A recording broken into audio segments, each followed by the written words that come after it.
the more tó bá ṣe respect wọn tó the more náà ṣe máa hit ẹ hada. Tẹ́ bá wo nǹkan tí Dayo Amusa ṣe, tẹ́ bá lọ má jẹ pẹ̀lú Ronke Oshodi Oke fasos Lọlá Fádúrì, tẹ́ lọ wo gbogbo wọn ẹ rí pé kò sẹ́dá tó ṣe wọn lóore tí wọn ò ṣàbùrú fún. Ní moment tó bá ti ń ṣoore fún wọn làwọn tí ń prepare aburú tó ń fẹ́ fi kàn ẹ́. Ẹ̀rù Ọlọ́run bà mí, ẹ̀rù Ọlọ́run, ìdí tẹ́rù ẹ̀rù Ọlọ́run ò bà mí torí ìwà tó wà lọ́wọ́ wọn. Ẹ̀rù Ọlọ́run bà mí torí pé òye tí Ọlọ́run fún mi nínú ọdún 2025 yìí ó ju ọjọ́ orí mi lọ. Ẹ̀yin èèyàn wa, arábìnrin tí a mọ̀ sí Lizzy Anjorin ó ti ṣépè fún arábìnrin tí a mọ̀ sí Ronke Oshodi Oke pẹ̀lú Dayo Amusa. Ó ní ìjẹ́ rò wípé ọ̀rọ̀ wọn ò jọra wọn báyìí. Arábìnrin yìí ó ti ṣépè fún wọn o.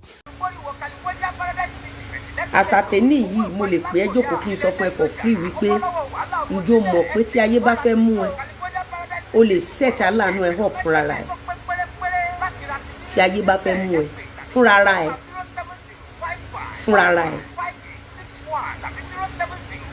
ẹ fúnra ẹ ló máa set aláàánú ẹ up, fúnra ẹ ló máa bàtà aláàánú ẹ jẹ́.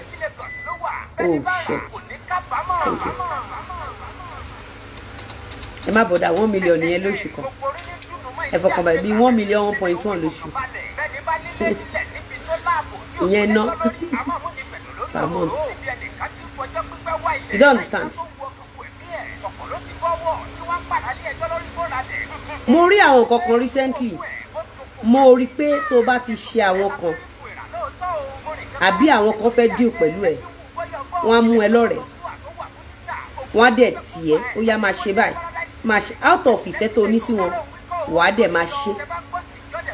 O ò dẹ̀ ní mọ̀ pé ṣubú ẹ ló ń ṣe,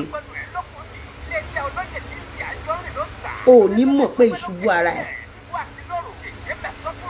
Lálákọ̀ọ́kọ́ nǹkan tó kọ́kọ́ ràn mí lọ́wọ́, tó kọ́kọ́ help mi, òun ni pé ìyá tó bí mi èèyàn tó dáa ni. Màmá mi dẹ̀ wà factual gan, màmá mi jẹ́dá tó face reality. Ẹlẹ́ẹ̀kejì mi ò ń kọ́ rẹ̀, mi kì í kọ́ rẹ̀ rárá. So they don't really know what's up, they don't know what's up with me, they don't know anything about me. Up till now mi kì í kọ́ rẹ̀. Tẹ́ bá wo kéèsì Oshodi Oke kí ló fàjà? Ó gbọ́mọ kò gbọ́mọ, irú Lọlá Fádúrì wá. Mo mọ̀ gbà yẹn, kò gbọ́mọ, kò gbádìsá. You see, when you don't fit in, when you are special, you will never fit in. Méjì lọ́lọ́run dá, ó dá dáradára, ó dẹ̀ dá burú.